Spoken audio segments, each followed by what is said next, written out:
Amma bina evində qalan adam bir dənə evin içini 10 ildən, 20 ildən bir remont elədi, üstü qutardı getdi.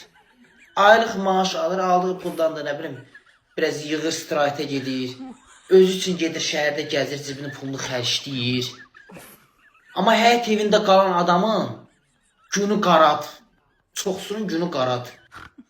Usta işlət, daş al, qum al, sement al. Yazı ustalar da əlimizdən bezivir. Bir şey deyil, nə qədər düzəltdirirsən.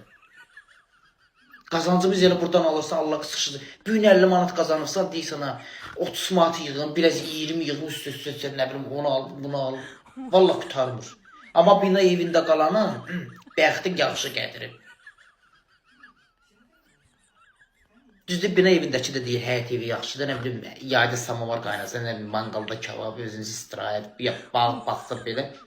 Amma yaşayışa görə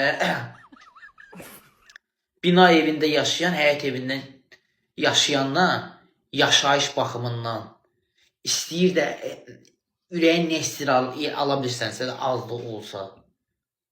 Amma onu həyət evində yaşayan onu sıxışdıra bilmir.